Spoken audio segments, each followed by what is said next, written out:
ओम शांति।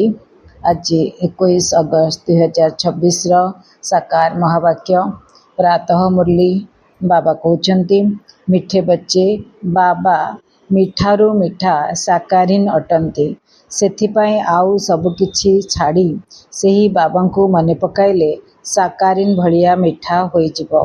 प्रश्न तुमे माने बाबांक द्वारा श्रीमत प्राप्त करी निज भितरे केउ संस्कार भरुछ? उत्तर भविष्यतरे बिना मंत्री रे सारा विश्व उपरे राजत्व करिबार भविष्यतरे राजधानी चलाइबार श्रीमत नेबापाई ही तुमे माने एठाकू आसीछ।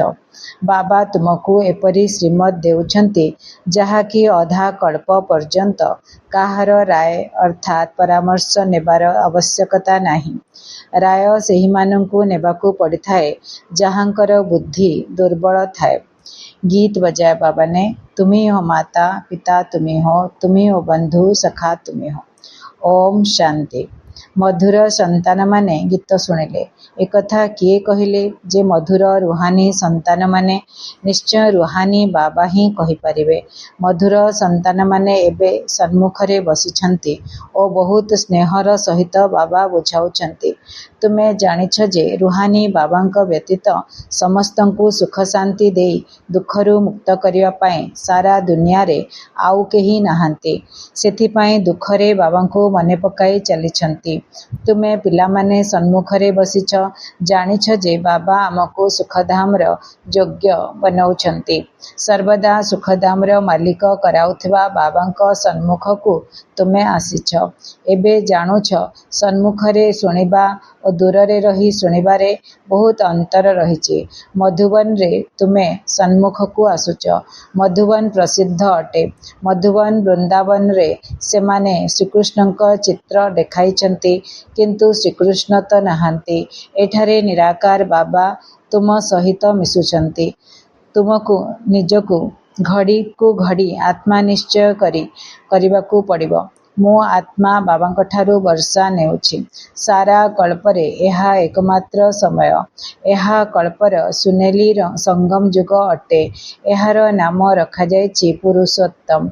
एहा ही संगम युग अटे जेउठी सबु मनुष्य मात्र के उत्तम हेउछंती। एबे तो सबु मनुष्य मानंकर आत्मा तम प्रधान हो जायछि जहा पुणी एबे सतो प्रधान हेउछि। सतो प्रधान हेबा द्वारा मनुष्य उत्तम हेउछंती। तम प्रधान हेबा द्वारा मनुष्य कनिष्ठ हेउछंती। तेणु आत्मा मानंकु बाबा बसी सन्मुखरे बुझाउछंती। समस्त अभिनय आत्मा ही करुछि शरीर नुहे। आत्मा और शरीर उभयर मिलन हेले अभिनय चली थाए। तुम बुद्धि रे आसी जाऊ जे मो आत्मा प्रकृतरे निराकारी दुनिया अथवा शांति धामर बासिंदा अटे एकथा केही भी जानि नाहंती ना निजे बुझिचंती ना अन्य को बुझाई पारुचंती। तुम बुद्धिर ताला एबे खोली जाइछि। तुमे जानिछ वास्तव रे आत्मा माने परम धाम रे रहुचंती। ताहा निराकारी दुनिया अटे। एहा साकारी दुनिया अटे। एठारे आमे समस्ते आत्मा अभिनेता अटु। प्रथमे आमे अभिनय करियाकू आसीथाउ। पुणी क्रम अनुसारे अन्य आत्मा माने आसुछंती एवं शरीर छाड़ी मातृगर्भरे जाउछंती। सबु अभिनेता एका संगे आसंती नाही। भिन्न भिन्न प्रकार अभिनेता आसंती और जाती। नाटक पूरा हेले समस्ते एकत्र होई जाई थांती। एबे तुमको परिचय मिलिछि। आत्मा प्रकृतरे शांति धामर बासिंदा अटे। एठाकू अभिनय करिबाकू आसुछि। बाबा सबु समय रे अभिनय करियाकू आसुनाहांती। बाबा कल्परे थरे आसुछंती 100 वर्ष पाए आउ 100 वर्ष रे नरक को स्वर्ग बने की जाउछंती। त बाबा वर्तमान आसीछंती। आमे ही अभिनय करी करी तम प्रधान हे जाउछु। बाबा कहछंती एबे तुमको बाबांक सन्मुखरे मुरली सुनिबा द्वारा बहुत मजा लागुछि। निजे मुरली पढ़िले एते मजा आसे नाही। तुमे एठारे सन्मुखरे अछ ना तेबे प्रथमे सत्ययुगी आदि सनातन देवी देवता धर्मावलंबी माने ही आसी थांते। तुमे जानिछ भारत देवी देवता मानंकर स्थान थिला एबे नाही। चित्र देखुच तेणु सेमाने निश्चय थिले। प्रथमे तो आमे देवी देवता थिलु। निजर अभिनय को तो मने रखिब ना भूली जीव। बाबा कहउछंती ତୁମେ ଏହି ପାର୍ଟ କରୁଛ। ଏହା ହେଉଛି ଡ୍ରାମା। ନୂଆ ଦୁନିଆ ପୁଣି ପୁରୁଣା ହେଉଛି।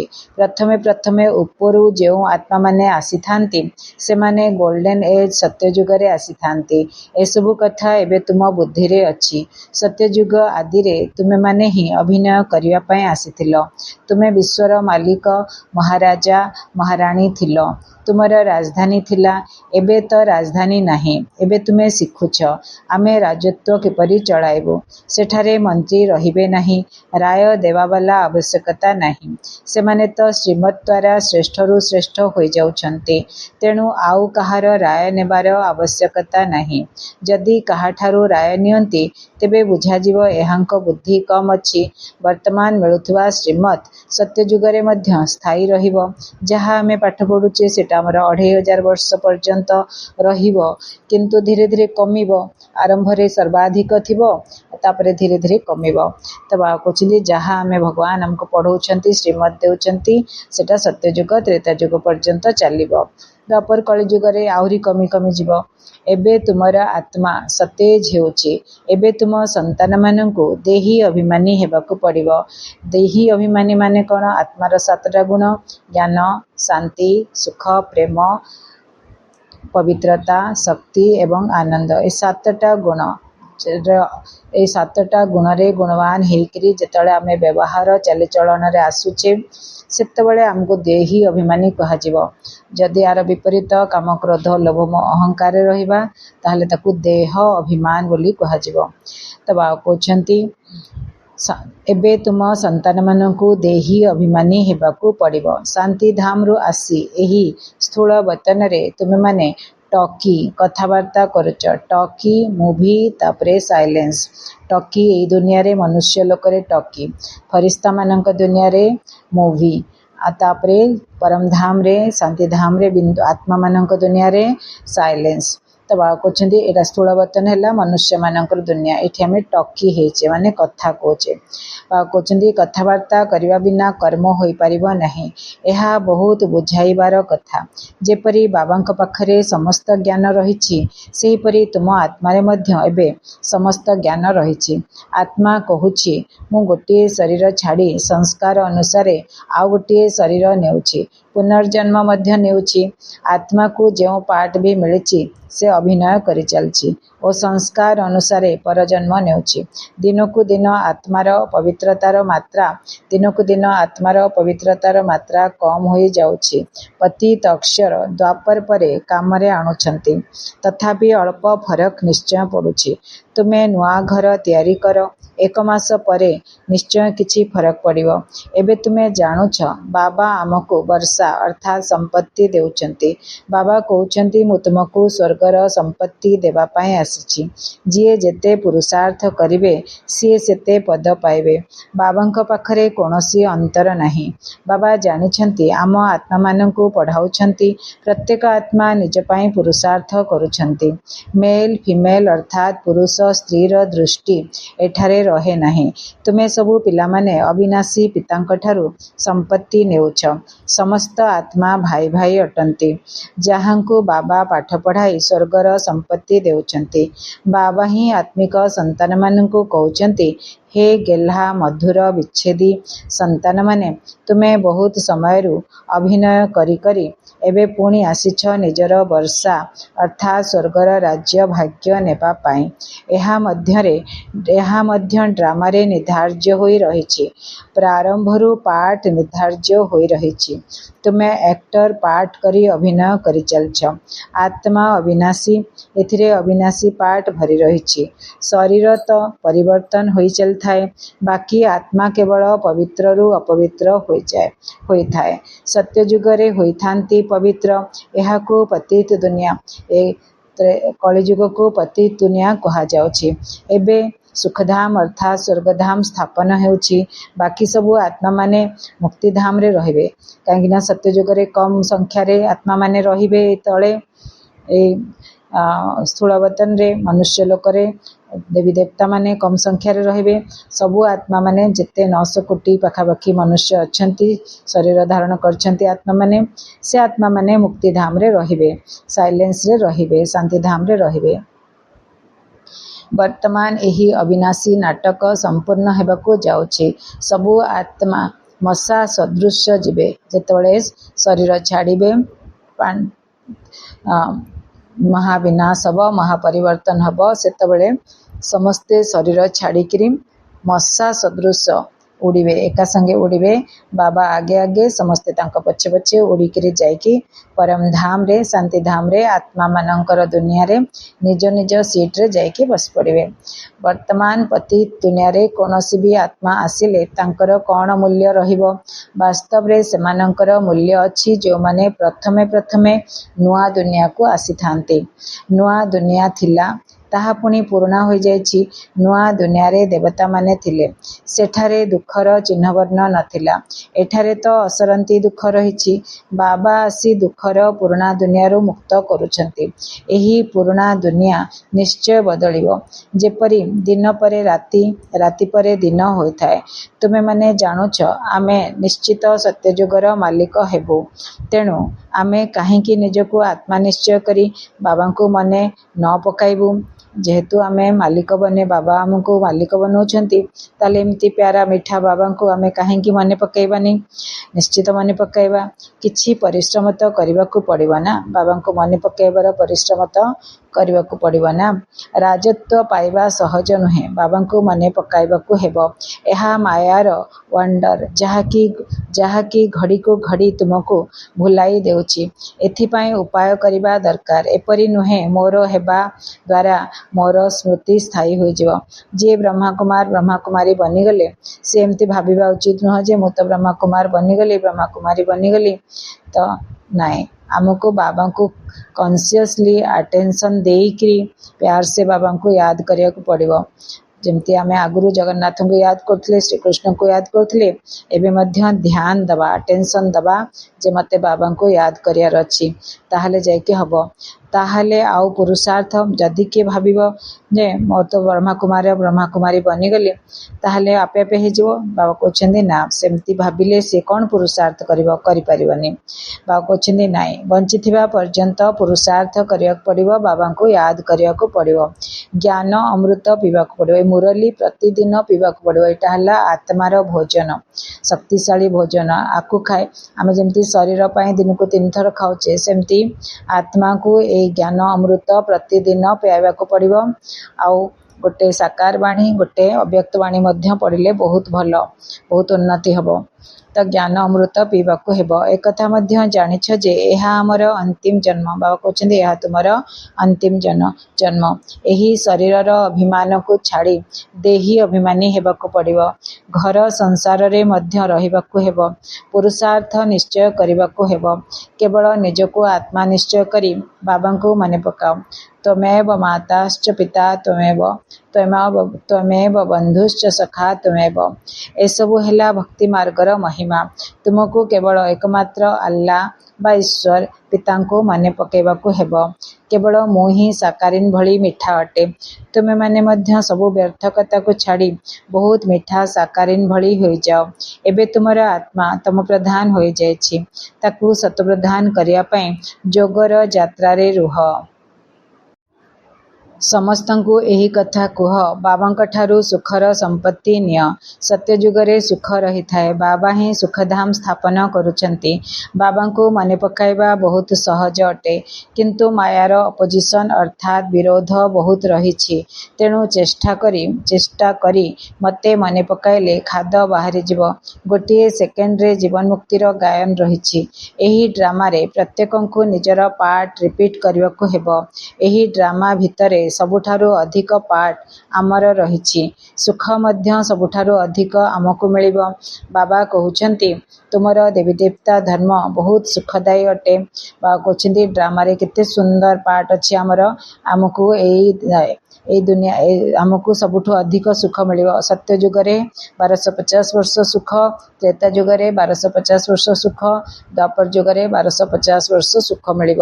କଳି ଯୁଗର ଅଧା ପର୍ଯ୍ୟନ୍ତ ମଧ୍ୟ 600 ବର୍ଷ ପର୍ଯ୍ୟନ୍ତ ମଧ୍ୟ ସୁଖ ମିଳିବ।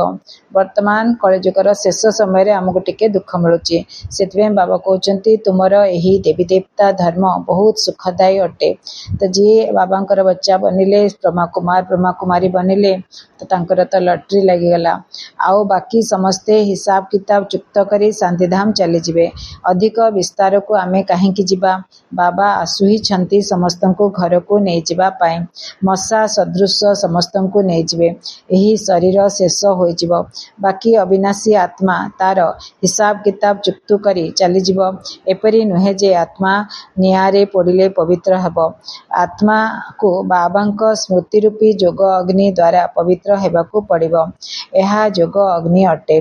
सेमाने पुणी एहाकु नाटक रूप दे दैछंती। सीता अग्नि को पार कले। राम तांको कहिले रावण को वध करिवा परे राम जेतेबेले सीता को उद्धार कले सेतेबेले सीता कहले घर को जीवा। राम कहले ना तुमे राक्षस मानकर प्रभाव रे एते समय बितेल तेणु करी तुमको अग्नि परीक्षा देबाकू पड़िबो। तापरे सीता अग्नि प्रज्वलित करी ता भितरे प्रवेश कले।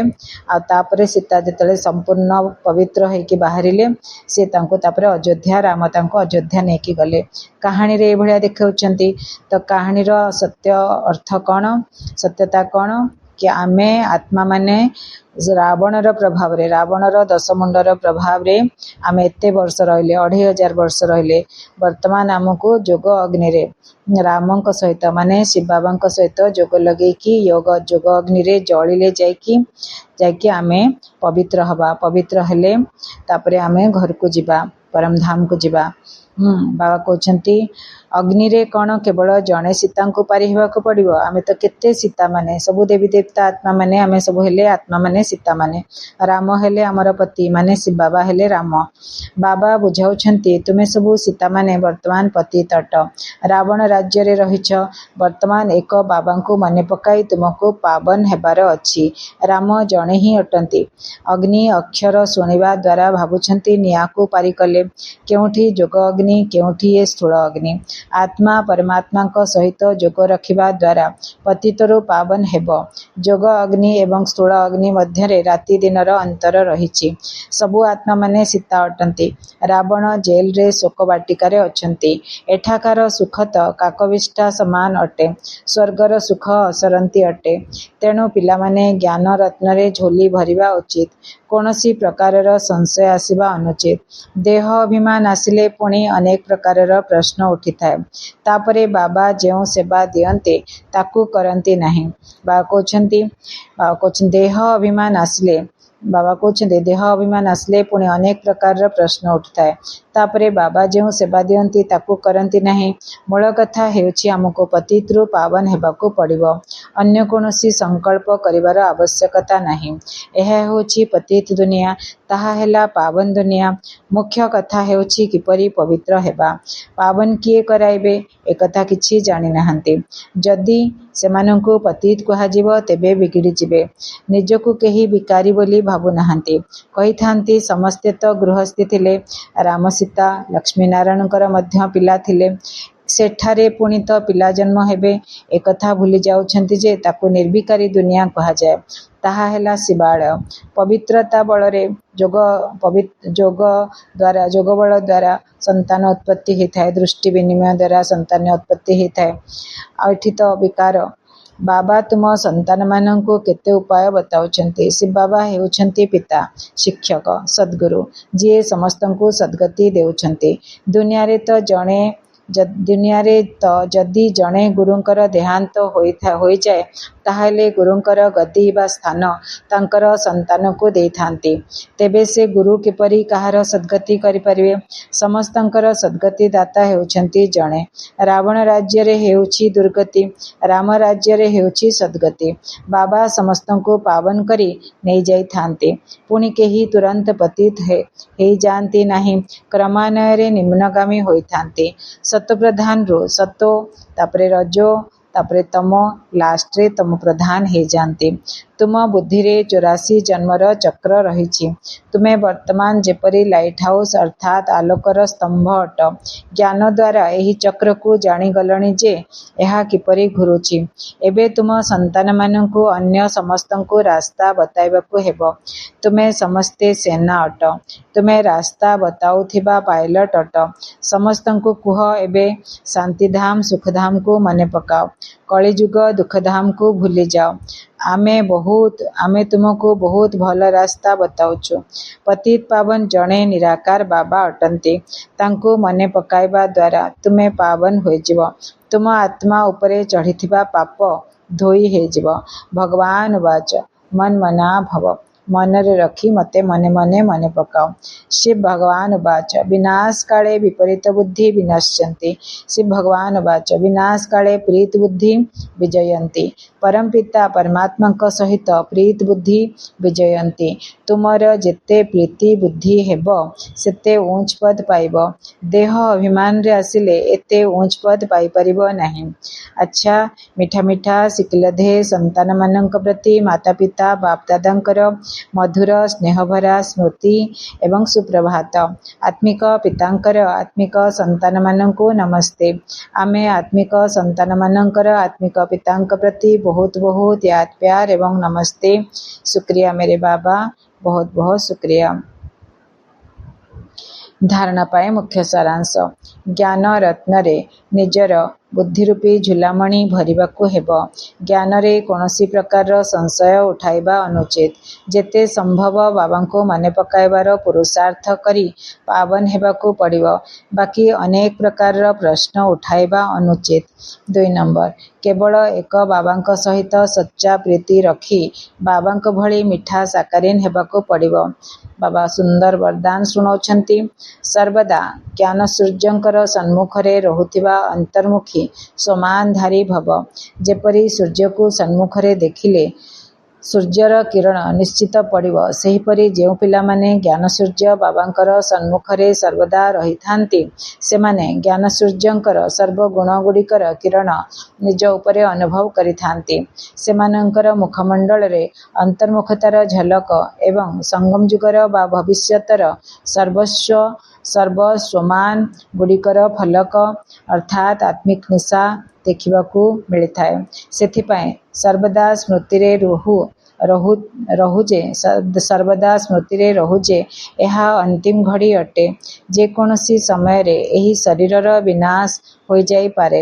ସେଥିପାଇଁ ସର୍ବଦା ପ୍ରୀତିବୁଦ୍ଧି ହୋଇ ଜ୍ଞାନ ସୂର୍ଯ୍ୟଙ୍କର ସମ୍ମୁଖରେ ରହି ଅନ୍ତର୍ମୁଖତାର ବା ସମାନର ଅନୁଭୂତିରେ ରହିବାକୁ ହେବ। ବାବା ସୁନ୍ଦର ସ୍ଲୋଗାନ ଶୁଣାଉଛନ୍ତି। ସର୍ବଦା ଉଡ଼ିବାର କଳା।